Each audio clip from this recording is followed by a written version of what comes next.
경북 SC 시외버스 터미널 앞 오래된 매표소 뒤편 좁은 방에서 살아가던 14살 소녀 민지는 도시락 배달 아르바이트 중 우연히 목격한 장면 하나로 인생이 뒤바뀌게 됩니다. 터미널을 소유한 김선옥 회장의 아들 부부가 73번째 생일 선물용 고급 시계에 무색무취의 독극물을 바르는 모습, 그리고 피부에 닿으면 자연사처럼 보인다는 대화를 녹음한 그녀는 어른들에게 알리려 했지만 아무도 믿어주지 않았습니다. 재개발로 터미널 상인들이 쫓겨날 위기, 2천억 원 넘는 부채에 시달리는 버스 회사, 그리고 상속 재산을 노린 아들 부부의 치밀한 살인 계획. 민지가 녹음 파일 하나로 모든 진실을 폭로하는 순간 터미널은 물론 한 가족의 운명이 송두리째 뒤집히게 되는데요. 자, 지금부터 무슨 특별한 사연이 있었는지 지금 바로 시작해 보겠습니다. 저는 민지예요. 할아버지 박영호와 단둘이 터미널 뒤편 작은 방에서 살고 있죠. 할아버지는 예전에 이 터미널 버스 기사셨어요. 20년 넘게 시외버스 운전대를 잡으셨던 분이죠. 새벽 4시에 출발하는 첫 차부터 밤 11시에 들어오는 막차까지 할아버지는 하루도 빠짐없이 도로를 달렸어요. 승객들은 할아버지를 믿고 버스에 올랐고 회사 사람들도 할아버지를 베테랑이라고 불렀죠. 그런데 5년 전 빗길에서 사고가 났어요. 마주오던 차가 중앙선을 넘어왔고 할아버지는 급하게 핸들을 꺾었습니다. 승객들은 다행히 큰 부상 없이 넘어갔지만 할아버지는 그 충격으로 허리와 다리를 크게 다치셨어요. 병원에 석 달이나 입원하셨고 퇴원하신 뒤에도 예전처럼 장시간 운전을 할 수 없게 되셨죠.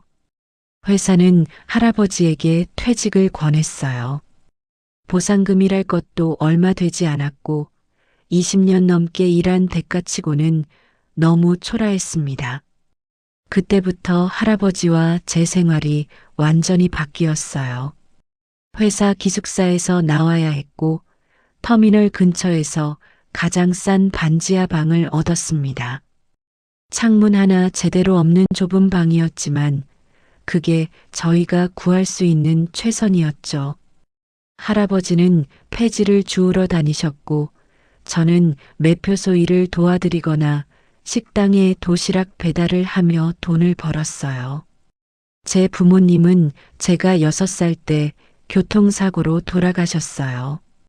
아버지가 운전하던 차가 빗길에서 미끄러져 가드레일을 들이받았고 그 자리에서 두 분 다 세상을 떠나셨죠. 그때부터 할아버지가 저를 키우셨어요. 할아버지는 아들을 잃은 슬픔을 꾹꾹 눌러 담고 어린 손녀를 위해 더 열심히 일하셨습니다. 제가 학교에 다닐 수 있었던 것도 밥을 굶지 않았던 것도 모두 할아버지 덕분이었어요. 가난했지만 할아버지는 언제나 제게 따뜻했어요. 겨울에 손이 시리다고 하면 호호 불어주셨고 학교에서 상을 받으면 누구보다 기뻐하셨죠. 할아버지는 제게 자주 말씀하셨어요. 어려운 환경 탓하지 말고 정직하게 살라고요. 남에게 피해 주지 말고 옳은 일을 하라고요. 저는 그 말씀을 마음에 새기며 자랐습니다. 터미널 주변은 제게 익숙한 공간이에요. 새벽 5시만 되면 불이 켜지는 기사식당, 밤늦게까지 문을 여는 작은 매점, 낡았지만 깨끗하게 관리되는 여관, 그리고 수십 년째 같은 자리를 지키는 매표소까지요. 이 모든 게 30년 넘게 이어져 온 풍경이죠. 기사식당 이모님은 저를 보면 언제나 웃으며 호떡 하나를 건네주셨어요.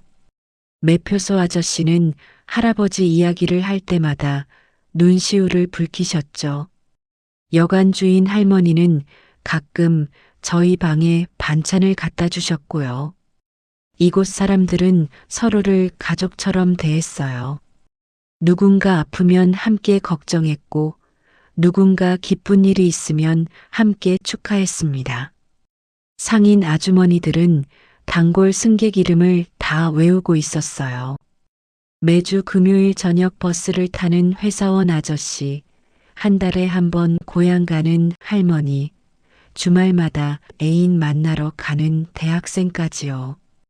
버스표를 끊으면서 안부를 묻고 도착 시간을 확인해주고 날씨가 추우면 따뜻한 차 한 잔을 건넸죠. 기사 아저씨들도 서로를 잘 알았어요. 누가 어느 노선을 맡고 있는지, 누구 집에 무슨 일이 있는지, 서로의 생일과 가족 이야기까지 다 알고 지냈죠. 새벽에 모여 국밥 먹으면서 농담 주고받고 힘든 일 있으면 함께 술 한잔하며 위로했어요. 터미널은 단순한 교통거점이 아니라 사람들이 함께 살아가는 작은 마을 같았습니다. 그런데 몇 달 전부터 분위기가 심상치 않았어요. 터미널 재개발 계획이 발표됐거든요. 공지문이 붙고 회의가 열리고 사람들 표정이 어두워졌어요. 처음에는 시설 개선 정도인 줄 알았는데 알고 보니 전면 철거였습니다. 복합 쇼핑몰과 오피스텔이 들어선다고 했어요. 최신 시설의 터미널이 새로 지어지고 주변은 상업지구로 바뀐다고요.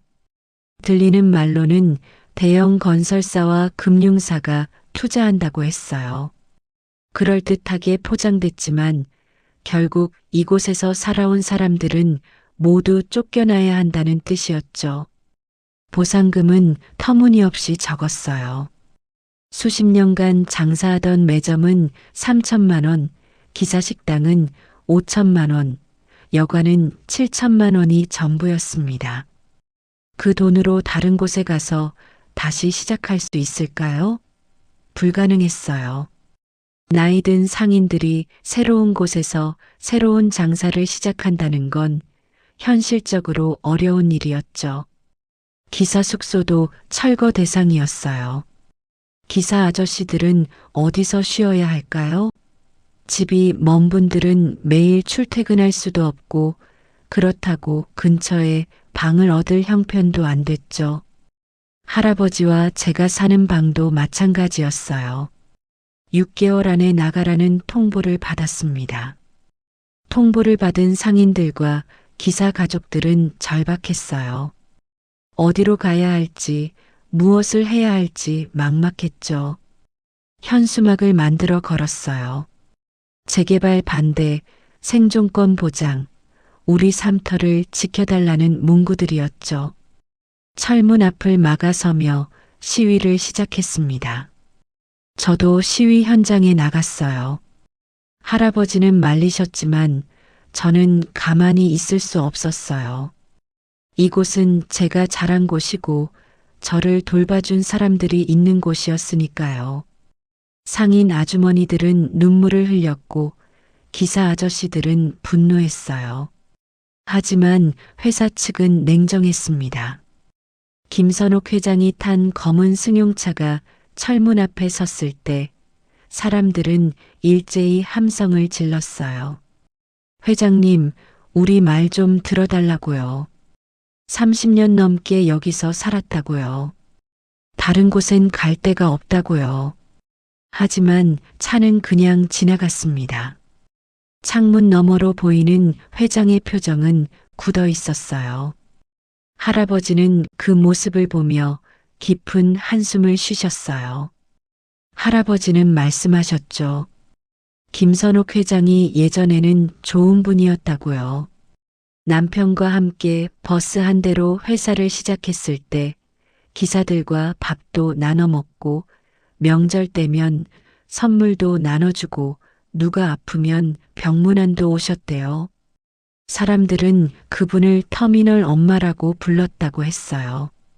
그런데 남편이 갑자기 돌아가신 뒤로 완전히 변하셨대요. 혼자 회사를 떠맡으면서 점점 숫자와 보고서 속에 파묻혔고 사람보다는 이익을 먼저 계산하게 됐다고요. 경영이 어려워지면서 기사들 복지도 줄었고 사고가 나도 회사는 최소한의 책임만 지려고 했대요. 할아버지 사고 때도 그랬고요.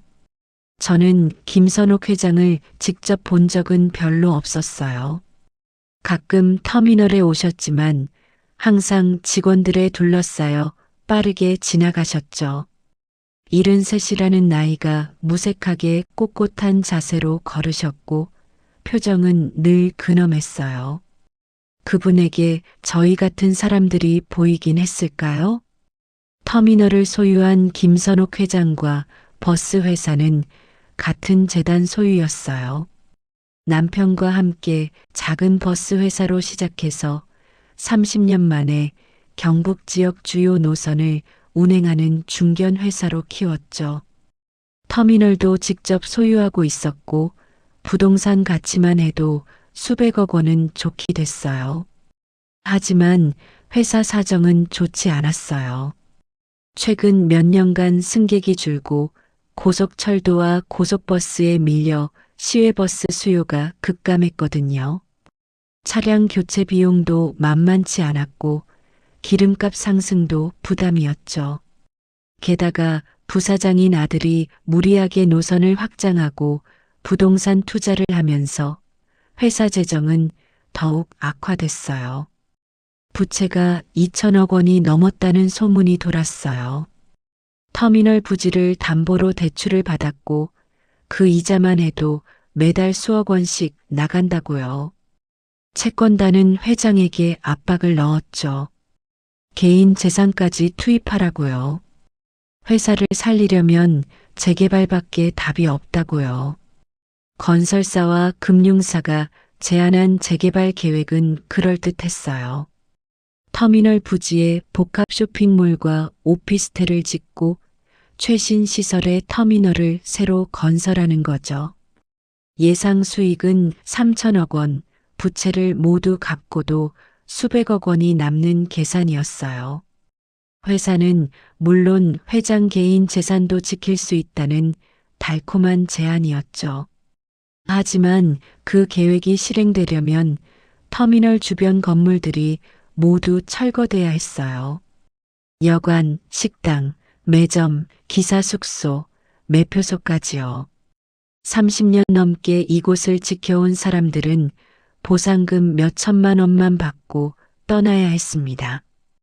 6개월이라는 시간도 너무 짧았어요. 김선옥 회장도 고민했을 거예요. 회사를 살릴 것인가, 사람들을 지킬 것인가.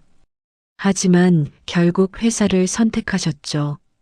채권단의 압박, 아들의 설득, 그리고 개인 재산 보전이라는 현실적인 이유들이 그분을 움직였을 겁니다. 김선옥 회장의 아들 김도훈은 회사 부사장이에요. 46살로 겉으로는 회사를 이끌어갈 후계자처럼 보였죠. 명문대를 나왔고 해외 연수도 다녀왔어요. 회사 임원들 앞에서는 자신감 넘치게 발표했고 외부 미팅에서는 유창하게 설명했죠. 하지만 실상은 달랐어요.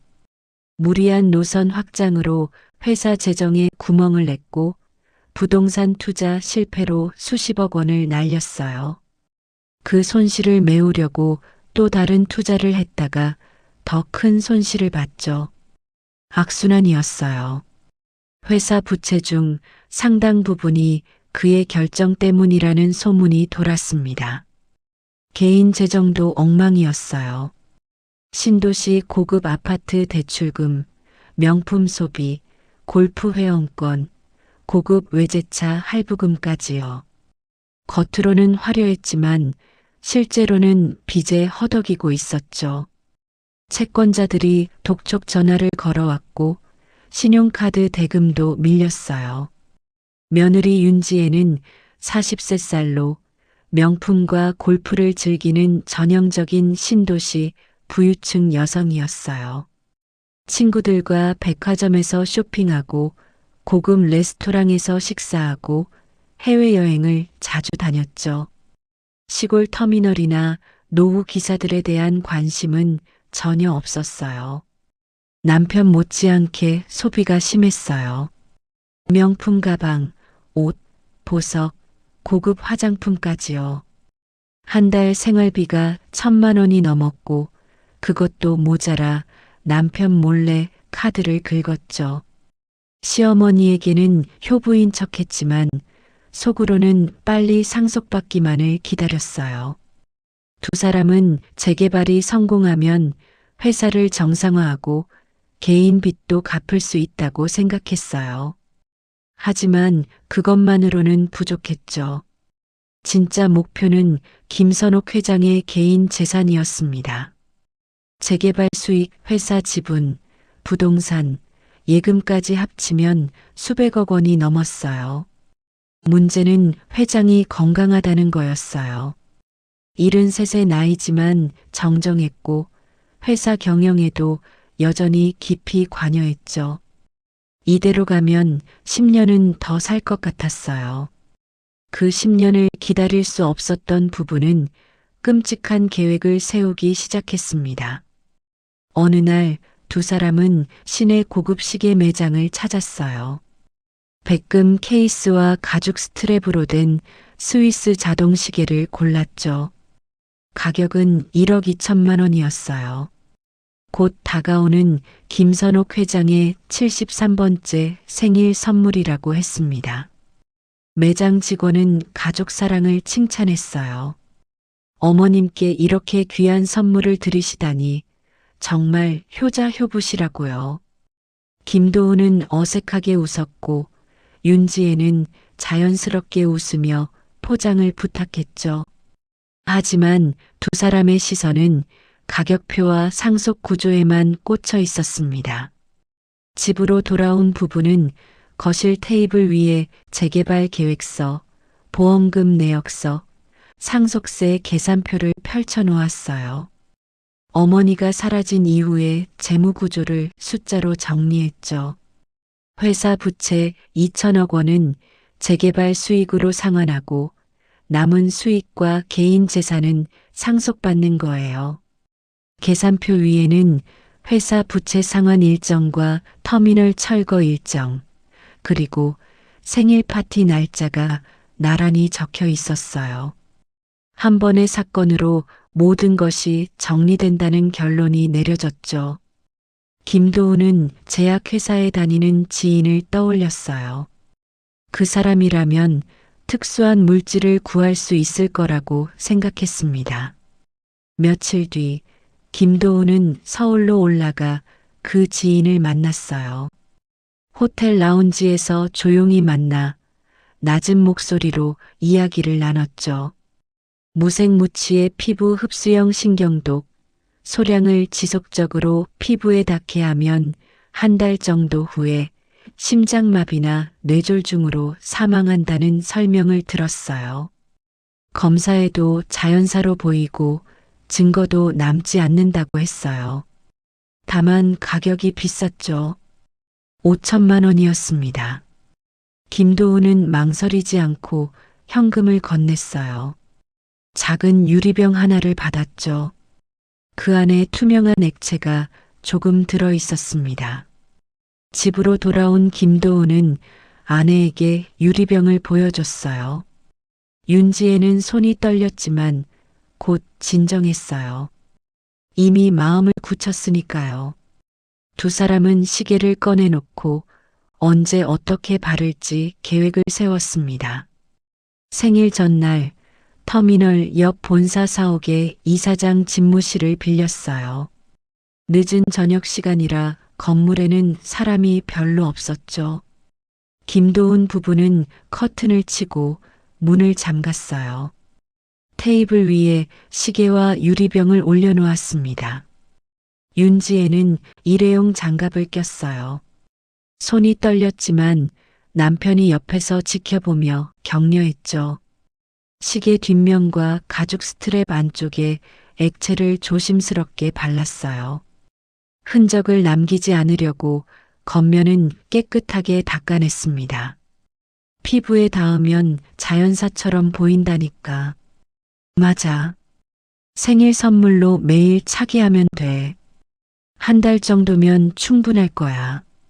두 사람은 조용히 대화를 나눴어요. 독성 물질이니까 조심해야 한다고, 장갑 벗고 만지면 안 된다고요. 시계는 직접 손목에 채워줄 거고 어머니가 거절할 리 없다고요. 모든 게 계획대로 진행되고 있었습니다. 바로 그때 건물 복도에서 저는 도시락 배달을 하고 있었어요. 야근하는 직원들을 위한 저녁 식사였죠. 평소처럼 음식을 전달하고 돌아가려는데 이사장 집무실 문이 살짝 열려 있는 게 보였어요. 안쪽에서 희미한 빛과 사람 그림자가 보였죠. 이상했어요. 이 시간에 이사장실을 쓸 사람은 없을 텐데요. 저는 무심코 그쪽으로 다가갔어요. 배달을 끝내고 나오던 길이라 가벼운 호기심이었죠. 문틈 사이로 안을 들여다봤어요. 장갑을 낀 손이 시계를 들고 있었고 옆에는 작은 유리병이 놓여 있었어요. 누군가 시계에 무언가를 바르고 있었죠. 흔적을 남기지 않으려는 듯 조심스러운 동작이었어요. 그때 내부에서 목소리가 들렸습니다. 독성 물질이니까 조심해야 해. 장갑 벗고 만지면 안 돼. 알아. 시계는 내가 직접 손목에 채워줄 거야. 어머니가 거절할 리 없어. 제 심장이 쿵쿵 뛰었어요. 이건 뭔가 심상치 않은 상황이었죠. 독성 물질? 시계? 어머니? 말의 조각들이 머릿속에서 맞춰지기 시작했어요. 저는 본능적으로 스마트폰을 꺼냈습니다. 깨진 화면에 오래된 스마트폰이었지만 녹화 기능은 작동했어요. 손이 떨렸지만 녹화 버튼을 눌렀죠. 화면은 흐릿했지만 음성은 확보할 수 있을 거라고 생각했어요. 문틈 쪽으로 스마트폰을 조심스럽게 들이밀었습니다. 한 달 정도면 심장마비나 뇌졸중으로 보일 거야. 완벽한 계획이야. 생일 선물이니까 의심할 사람도 없고 재개발 수익의 상속 재산까지 모든 게 해결돼. 대화는 계속 이어졌어요. 구체적인 계획, 시간, 방법까지요. 저는 최대한 많은 소리를 담으려고 스마트폰을 고정했죠. 손이 너무 떨려서 스마트폰을 떨어뜨릴 뻔했어요. 그때 내부에서 발소리가 들렸어요. 누군가 문 쪽으로 다가오는 소리였죠. 저는 재빨리 계단 쪽으로 몸을 숨겼습니다. 심장이 터질 것 같았어요. 들키면 어떡하죠? 이 사람들이 저한테 뭘 할지 몰라요. 다행히 문은 열리지 않았어요. 발소리가 다시 안쪽으로 멀어졌죠. 저는 계단을 조용히 내려갔어요. 복도 끝에서 담배를 피우러 나오는 직원들이 보였고 저는 그 무리에 자연스럽게 섞여 건물을 빠져나갔습니다. 터미널 화장실 한 칸에 숨어 앉았어요. 무릎이 후들거렸고 숨이 제대로 쉬어지지 않았죠. 잠시 진정한 뒤 녹화된 영상을 재생해 봤습니다. 화면은 흐릿했어요. 문틈 사이로 찍었으니 당연했죠. 하지만 음성은 선명했어요. 독, 시계, 생일, 어머니, 자연사, 심장마비, 뇌졸중, 재개발, 상속. 이 모든 단어가 또렷이 녹음되어 있었어요. 구체적인 살인 계획이었습니다. 누군가 김선옥 회장을 죽이려고 하고 있었어요. 저는 어떻게 해야 할지 몰랐어요. 경찰에 신고해야 할까? 하지만 14살 아이의 말을 믿어줄까요? 증거라고는 흐릿한 영상과 음성 파일 뿐이에요.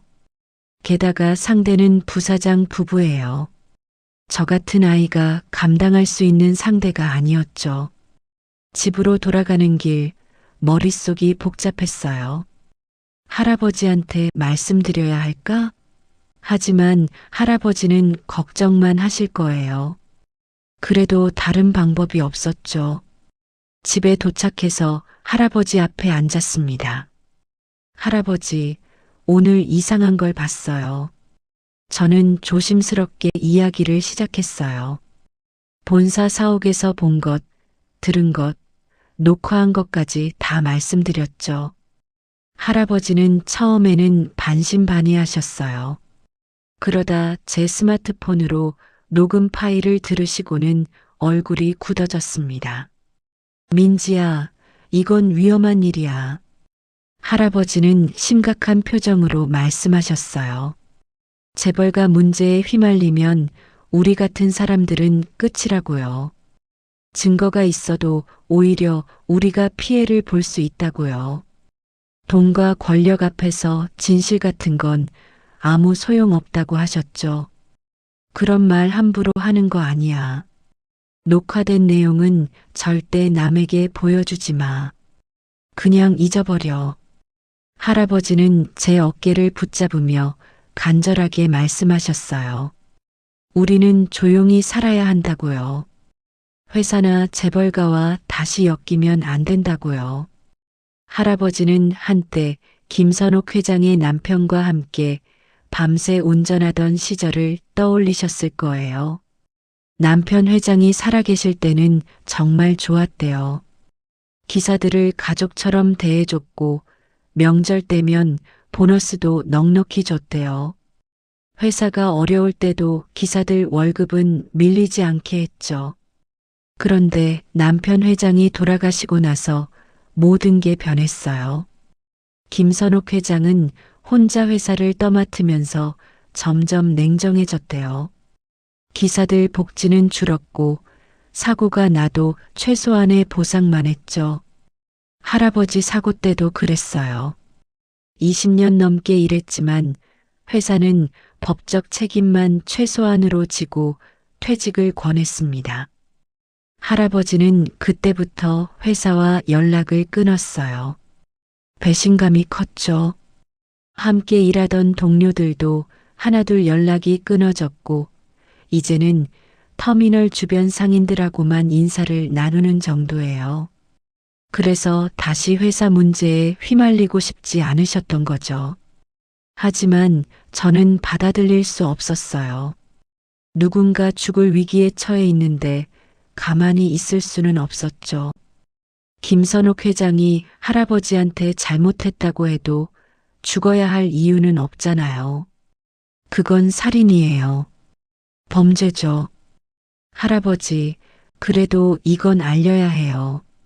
사람이 죽을 수도 있어요. 저는 눈물을 글썽이며 말했어요. 할아버지는 깊은 한숨을 쉬셨죠. 제 마음을 이해하시지만 현실은 그렇게 간단하지 않다는 표정이었어요. 결국 할아버지는 제 머리를 쓰다듬으며 말씀하셨습니다. 알았어. 하지만 절대 혼자 행동하지 마. 위험한 일은 어른들이 해결할 거야. 하지만 할아버지도 구체적으로 어떻게 해야 할지는 모르셨어요. 경찰에 신고하자니 증거가 부족하고 회사에 알리자니 믿어줄 리 없었죠. 그냥 시간만 흘러갔어요. 다음 날 저는 용기를 내어 본사 사옥을 찾아갔습니다. 김선옥 회장을 만나야 한다고 했죠. 하지만 1층 접수대에서 막혔어요. 비서실 직원은 저를 위아래로 훑어보더니 차갑게 말했습니다. 회장님은 약속 없이는 만날 수 없어요. 무슨 일인데요? 중요한 일이에요. 회장님 생명과 관련된 일이에요. 무슨 장난이에요? 나가요. 아무리 말해도 소용없었어요. 오히려 경비가 불려왔고 저는 건물 밖으로 쫓겨났죠. 다시 회장의 아파트를 찾아갔어요. 고급 아파트 단지였는데 경비실에서 또 막혔습니다. 어떤 집 아세요? 약속은 있고요. 김선옥 회장님 댁이요. 급한 일이 있어서요. 약속 없으면 못 들어가요. 어린 학생이 무슨 급한 일이에요? 경비 아저씨는 저를 의심하는 눈빛으로 바라봤어요. 아무리 설명해도 믿지 않았죠. 할 수 없이 돌아섰습니다. 터미널 앞 벤치에 혼자 앉아 있었어요. 영상은 분명 진실인데 아무도 제 말을 들어주지 않았어요. 어른들은 안전과 체면을 이유로 외면했고 회장 주변 사람들은 저를 장난치는 아이로만 봤죠. 깊은 무력감이 밀려왔습니다. 그때 터미널 매점 앞 전광판에 뉴스가 떴어요. 지역 뉴스였죠. 화면에는 김선옥 회장의 모습이 나왔고 자막이 흘러갔습니다. 김선옥 회장, 터미널 재개발 현장 내일 오전 10시 최종 점검 예정. 기사 내용을 자세히 읽어봤어요. 터미널 재개발 사업 착공을 앞두고 김선옥 회장이 직접 현장을 방문해 안전 점검과 기자 브리핑을 진행한다는 내용이었어요. 시간과 장소가 구체적으로 명시되어 있었고 기자들과 상인들도 참석할 수 있는 공개 행사였죠. 저는 그 기사를 보자마자 깨달았어요. 이게 마지막 기회라는 걸요. 생일 당일 아들 부부에게 독이 묻은 시계를 선물 받은 회장이 직접 터미널로 나올 거예요. 그 현장에서 많은 사람이 보는 앞에서 진실을 폭로하면 아무도 무시할 수 없을 거예요. 하지만 두려웠어요. 정말 이렇게 해도 될까요? 만약 제가 틀렸다면? 녹음이 가짜라고 하면? 오히려 제가 피해를 볼 수도 있어요. 할아버지 말씀처럼 재벌가와 싸워서 이길 수 있을까요? 밤새 고민했어요. 버스와 기사들이 오가는 소리를 들으며 스마트폰을 계속 들여다봤죠. 녹음 파일을 몇 번이고 다시 들었어요. 음성은 선명했어요. 독, 시계, 생일, 살인 계획. 모든 게 명확했습니다. 결심했어요. 내일 아침 회장이 터미널에 오시면 이 파일을 공개하겠다고요. 많은 사람 앞에서요. 그래야 진실이 묻히지 않을 거예요. 스마트폰 배터리를 충전해 두고 녹음 파일을 즉시 재생할 수 있도록 연습했어요. 할아버지는 제 방문을 살짝 여시고 들어오셨어요. 저는 울다 지쳐 책상에 엎드려 있었죠. 할아버지는 제 등을 쓰다듬으시며 한참을 계셨습니다. 무슨 생각을 하셨을까요? 손녀의 용기와 할아버지의 두려움 사이에서 갈등하셨겠죠. 김선옥 회장의 73번째 생일 아침이 밝았어요. SC 신도시 고급 아파트 복도에서 김도훈 부부는 고급 케이크 상자와 포장된 시계 상자를 들고 초인종을 눌렀습니다. 어머니 집 문이 열렸어요. 어머니, 생신 축하드려요. 김도훈은 어색한 미소를 지으며 말했어요. 윤지혜는 밝게 웃으며 케이크를 내밀었죠. 두 사람은 경제 사정과 회사 상황은 완전히 숨긴 채 효자와 효부의 모습을 연출했습니다. 김선옥 회장은 복잡한 표정으로 두 사람을 맞이했어요. 아들 부부가 이렇게 아침 일찍 찾아온 게 몇 년 만인지 모르겠더라고요. 명절이나 생일에도 얼굴 보기 어려웠는데 말이죠. 그래도 생일이니 반갑게 맞아줬습니다. 거실 소파에 앉아 케이크를 자르고 간단한 대화를 나눴어요. 회사 이야기, 재개발 이야기, 건강 이야기 등이었죠. 그러다 김도훈이 시계 상자를 꺼냈습니다. 어머니, 작은 선물 준비했어요. 항상 건강하시고 오래오래 사세요. 시계 상자를 열자 백금 케이스의 고급 시계가 모습을 드러냈어요. 은은한 광택이 아름다웠죠. 김선옥 회장은 놀랐어요. 이런 비싼 선물을 왜 줄까? 의아했지만 아들의 마음이 고마웠습니다. 직접 채워드릴게요. 윤지혜가 다가와 시계를 집어들었어요. 김선옥 회장의 손목을 잡고 조심스럽게 시계를 채웠죠. 가죽 스트랩이 피부에 닿았어요. 그 안쪽에 묻은 독성 물질도 함께요. 시계 뒷면 역시 피부에 밀착됐습니다. 어머니, 잘 어울려요. 매일 차세요. 그래야지. 이렇게 좋은 선물 받았는데. 김선옥 회장은 손목을 들어 시계를 바라봤어요. 정말 아름다웠죠. 하지만 마음 한구석이 불편했어요. 아들 부부가 왜 갑자기 이렇게 잘해주는 걸까? 뭔가 꿍꿍이가 있는 건 아닐까? 하지만 의심을 내색하지 않았습니다.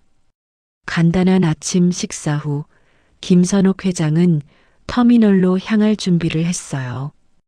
오늘 오전 10시에 재개발 현장 점검과 기자 브리핑이 예정되어 있었거든요. 정장으로 갈아입고 시계를 찬 채 현관문을 나섰습니다. 검은 승용차가 대기하고 있었어요. 비서와 경호원이 함께 탔죠. 차는 터미널을 향해 출발했습니다. 김선옥 회장은 차 안에서 손목의 시계를 몇 번 쳐다봤어요. 무언가 찜찜한 기분이 들었지만 뭔지는 몰랐습니다. 같은 시각 저는 오래된 운동화를 신고 터미널 출입구 근처에 서 있었어요. 손에는 스마트폰을 꼭 쥐고 있었죠. 배터리는 완충했고 녹음 파일은 바로 재생할 수 있게 준비했어요. 심장이 쿵쿵 뛰었습니다. 할아버지도 옆에 계셨어요. 밤새 고민하시다가 결국 손녀를 혼자 보낼 수 없다고 판단하신 거죠. 할아버지는 제 어깨를 붙잡으며 말씀하셨습니다. 민지야, 정말 괜찮겠니? 지금이라도 그만둘 수 있어. 괜찮아요, 할아버지. 이건 해야 하는 일이에요. 저는 떨리는 목소리로 대답했어요. 사실 무서웠지만 물러설 수 없었죠. 김선옥 회장의 차량이 터미널 앞에 도착했습니다. 경호원들이 먼저 내려 주변을 살폈고 비서가 회장을 안내했어요. 터미널 앞에는 이미 많은 사람이 모여 있었어요. 상인들, 기사들, 기자들, 건설사 관계자들까지요. 재개발을 반대하는 상인들은 현수막을 들고 있었고 기자들은 카메라를 준비하고 있었죠. 김선옥 회장이 차에서 내리자 사람들이 일제히 시선을 돌렸습니다. 저는 인파를 뚫고 앞으로 나가야 했어요. 경호원들이 회장을 둘러싸고 있었고 사람들이 너무 많았죠. 하지만 지금이 아니면 기회가 없을 거예요. 저는 용기를 내어 앞으로 뛰어들었습니다. 회장님, 회장님. 제 목소리는 떨렸지만 최대한 크게 외쳤어요. 사람들이 저를 쳐다봤어요. 경호원 한 명이 다가와 저를 제지하려고 했죠. 하지만 저는 계속 외쳤습니다. 회장님, 그 시계 위험해요. 독이 묻어 있어요. 주변이 순간 조용해졌어요. 사람들이 무슨 소리냐는 표정으로 저를 바라봤죠. 김선옥 회장도 제 쪽을 돌아봤어요. 경호원이 저를 끌어내려고 했지만 저는 스마트폰을 높이 들어 올렸습니다. 이 녹음을 들어보세요. 부사장님 부부가 시계에 독을 바르는 걸 제가 봤어요. 녹음 파일 재생 버튼을 눌렀어요.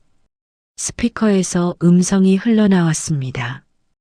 피부에 닿으면 자연사처럼 보인다니까. 생일 선물로 매일 차게 하면 돼. 한 달 정도면 충분할 거야. 독성 물질이니까 조심해야 해. 장갑 벗고 만지면 안 돼.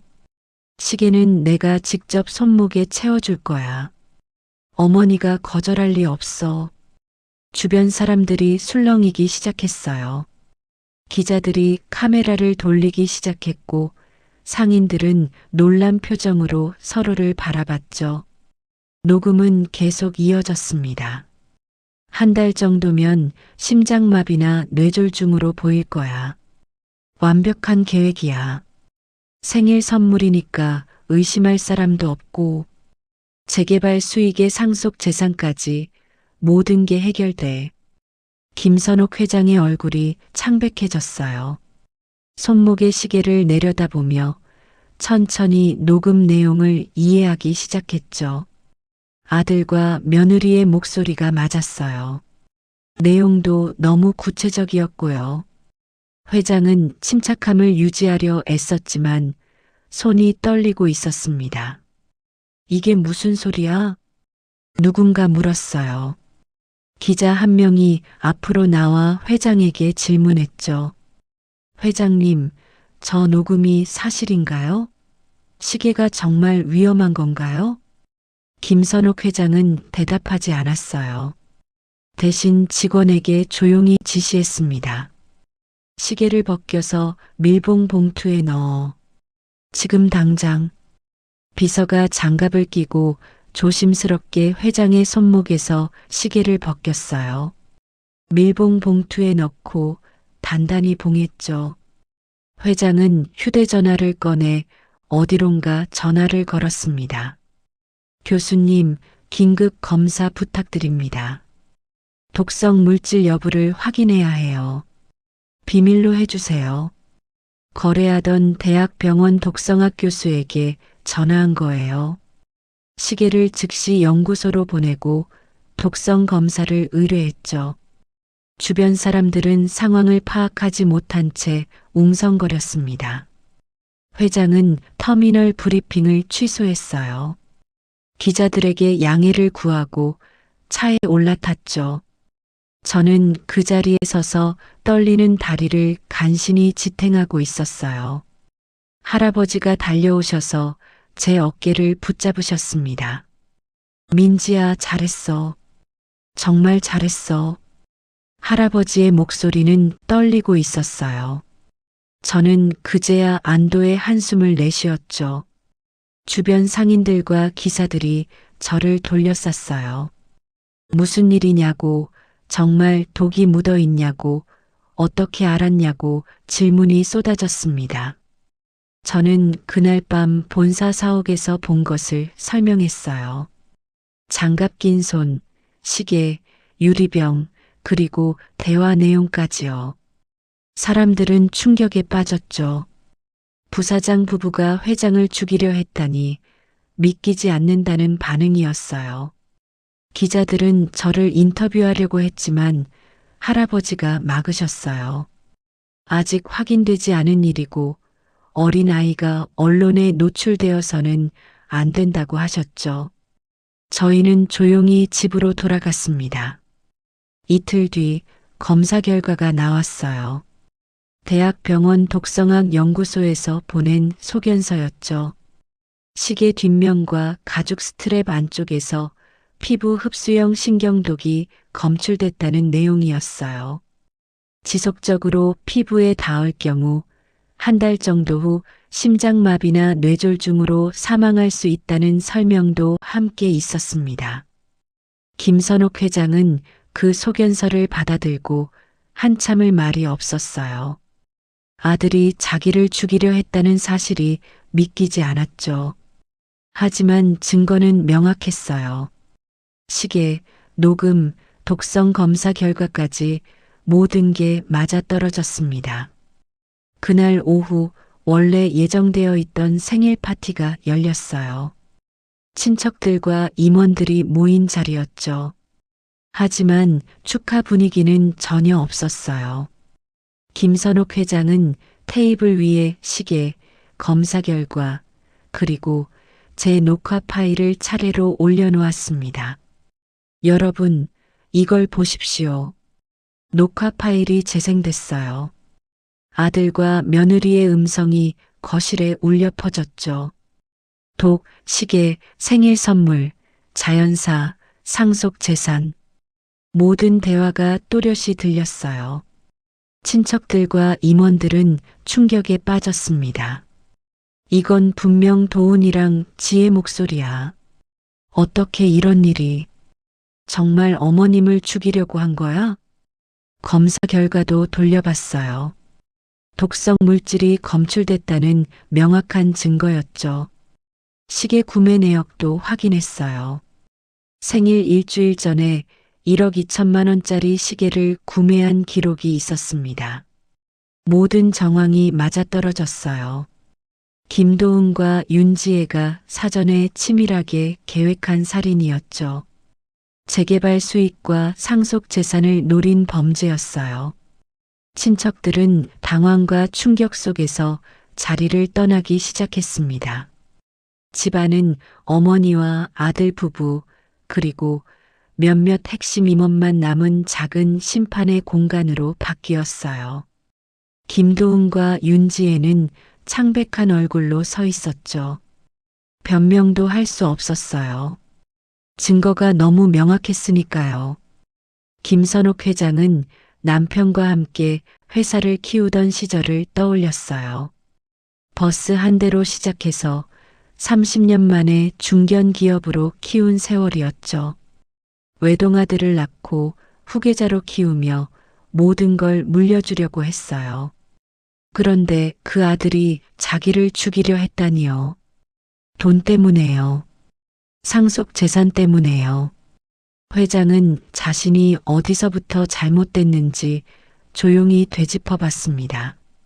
남편이 돌아가신 뒤 회사 경영에만 몰두하면서 아들과의 관계가 멀어졌던 게 떠올랐어요. 아들의 사업 실패도 묵인했고 빚더미에 앉은 것도 알면서 도와주지 않았죠. 엄격한 어머니였고 냉정한 경영자였어요. 그게 아들을 이렇게 만들었을까요? 하지만 그렇다고 해도 살인은 용서할 수 없었습니다.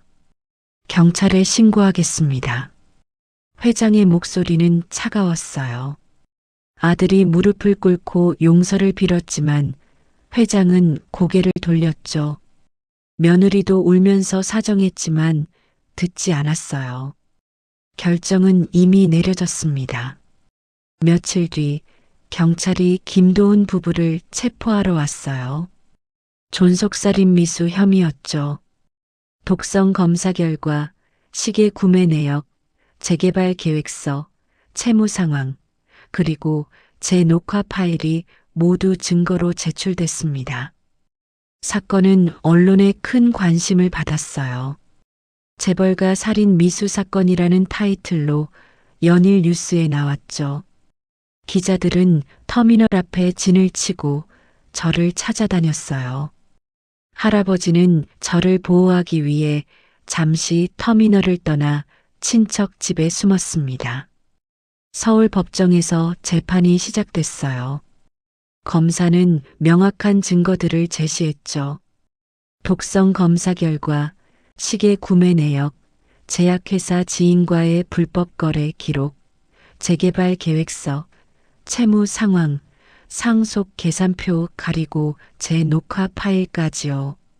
변호인은 경제적 압박과 심리적 스트레스를 이유로 들며 형량을 줄이려고 했어요. 아들의 어린 시절 상처, 아버지의 부재, 회사 경영 압박 등을 나열했죠.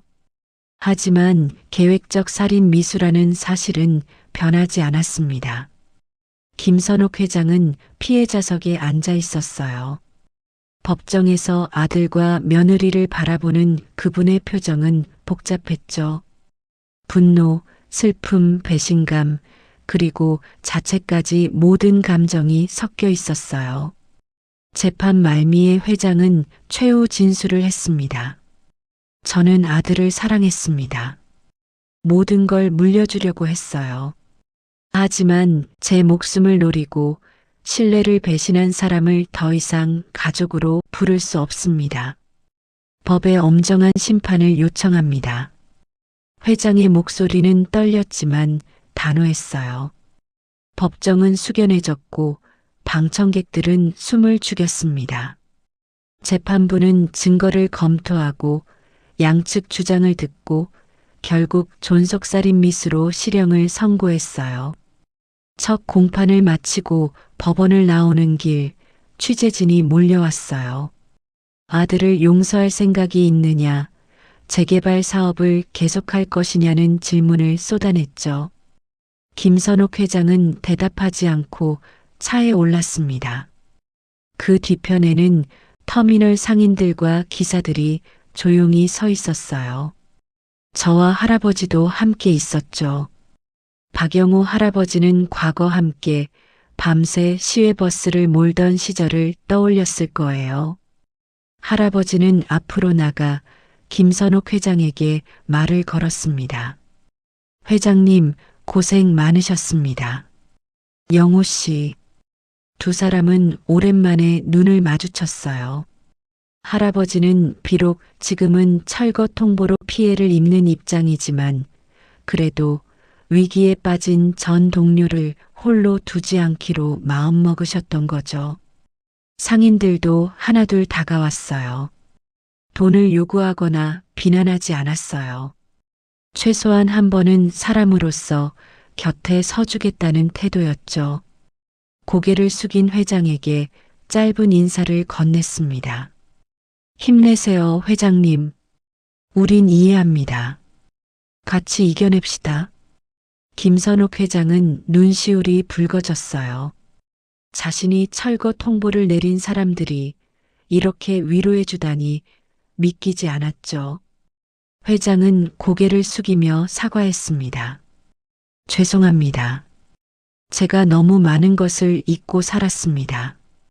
그날 밤 김선옥 회장은 사무실에 홀로 앉아 있었어요. 재개발 계획서와 회사 재무제표, 터미널 상가 임대 계약서들을 다시 펼쳐봤죠. 부채와 이익 그래프 뒤에 숨겨져 있던 사람들의 생활을 구체적으로 떠올리기 시작했습니다. 30년 넘게 터미널을 지켜온 상인들, 매일 새벽 첫 차를 모는 기사들, 좁은 방에서 살아가는 할아버지와 손녀까지요. 이 모든 사람이 숫자와 그래프 뒤에 있었어요. 회장은 자신이 무엇을 잃어버렸는지 깨달았습니다. 며칠 후 긴급 이사회가 열렸어요. 김선옥 회장은 임원들 앞에서 새로운 안건을 상정했습니다. 터미널 부지 재개발 계약을 전면 재검토하겠습니다.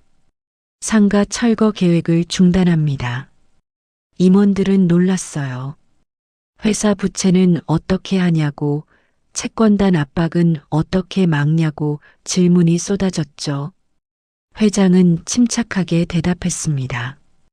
제 개인 재산 상당 부분을 회사에 출자하겠습니다. 부채 상환과 버스 차량 교체, 터미널 보수에 사용하겠습니다. 신규 건물 대신 기존 시설 리모델링과 공용 복지 공간 조성을 제안했어요. 단기 수익은 포기하지만 장기적으로는 더 지속 가능한 사업 모델이라고 설명했죠. 이사들은 처음에는 당황했습니다. 회장님, 그럼 회사는 어떻게 되는 겁니까? 천천히 회복하면 됩니다. 사람을 먼저 생각하는 회사로 다시 시작하겠습니다. 회장의 의지는 확고했어요. 모든 책임을 지겠다고 했죠. 언론의 시선, 지역 여론, 그리고 무엇보다 자신의 양심을 고려한 결정이었어요. 이사들은 오랜 토론 끝에 결국 찬성표를 던졌습니다. 그렇게 터미널과 주변 골목은 고층 쇼핑몰 대신 시외버스와 상인, 기사들을 위한 개선된 공간으로 남는 방향으로 결정됐죠. 상인들은 환호했어요. 철거 통보가 취소됐고 오히려 시설 개선 지원을 받게 됐으니까요. 김선옥 회장은 저와 할아버지를 이사장실로 불렀어요. 넓은 책상 앞에 앉혀놓고 감사 인사를 전했습니다. 민지야, 내가 없었으면 난 죽었을 거야. 내 용기가 나를 살렸어. 회장의 목소리는 떨렸지만 진심이 담겨 있었어요. 저는 그저 당연한 일을 했을 뿐이라고 대답했죠. 하지만 회장에게는 생명을 구한 은인이 된 거였어요. 민지야, 내 학업을 지원하고 싶구나. 그리고 영호 씨, 센터에서 일자리를 드리고 싶습니다. 터미널 사람들을 위한 구체적인 시설 계획을 설명하셨어요. 재학업 지원, 상인들의 임대료 조정, 노년 일자리 창출, 청소년 공부방 설립 등이었죠. 새로운 약속을 맺었습니다. 사건이 일어난 지 5년이 지난 봄이에요. SC 시외버스 터미널은 완전히 새로운 모습으로 변해 있었어요. 낡은 외관을 고치고 실내는 밝은 조명과 깨끗한 휴게시설로 탈바꿈했죠. 터미널 2층 한쪽에는 김선옥 시니어 일자리 센터가 문을 열었어요. 은퇴한 기사들과 노년 상인들이 안내, 승객 지원, 차량 안전 교육 등의 업무를 맡고 있었죠.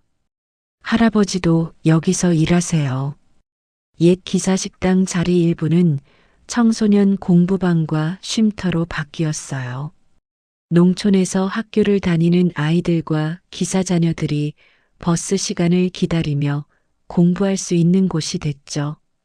저도 방과 후에 자주 들러 아이들을 가르쳐요. 철거 위기에 놓였던 여관과 매표소, 기사 숙소 건물은 안전 보강과 리모델링을 거쳤어요. 저렴한 월세로 유지되며 터미널과 함께 살아가는 사람들의 거점 역할을 계속했죠. 이제 78이 된 김선옥 회장은 매일 일정 시간 센터 사무실에서 서류를 봐요. 그리고 터미널 현장을 돌며 기사들과 상인들의 의견을 들으시죠. 예전에 터미널 엄마로 돌아오신 거예요. 저는 고등학생이 됐어요. 교복을 입고 터미널을 드나들며 방과 후에는 청소년 공부방에서 자원봉사를 하거나 시니어 일자리 센터 업무를 도와요. 경험을 쌓으며 미래를 준비하고 있죠. 장차 교통사고 피해자와 노동자를 돕는 변호사가 되겠다는 목표를 세웠어요. 터미널에서 보고 들은 수많은 인생 이야기를 마음속에 기록해 나가고 있습니다. 언젠가는 저처럼 작은 목소리를 내는 누군가를 도울 수 있는 사람이 되고 싶어요. 저녁 무렵 김선옥 회장과 할아버지 그리고 저는 기사식당을 개조한 작은 식당에 둘러앉아요. 된장찌개와 반찬을 나누며 회사와 마을이 어떻게 변했는지 이야기를 나누죠. 민지야, 올해 대학 입시 준비는 잘 되고 있니? 네, 회장님. 법학과를 목표로 공부하고 있어요. 그래, 훌륭한 변호사가 될 거야. 내 용기와 정의감이면 충분해. 회장은 피로 이어진 가족에게서는 배신과 죽음의 위협을 겪었지만 터미널에서 만난 기사와 손녀 같은 저희에게서는 책임, 용기, 새로운 정을 배우셨대요. 진짜 가족의 의미를 다시 정의하신 거죠. 터미널 전광판에는 여전히 수많은 노선이 표시되고 승객들의 이동과 상인들의 손놀림 속에서 한 소녀의 녹화와 한 노년 여사장의 결단이 만들어낸 조용한 정의 실현의 결과가 계속 움직이고 있어요.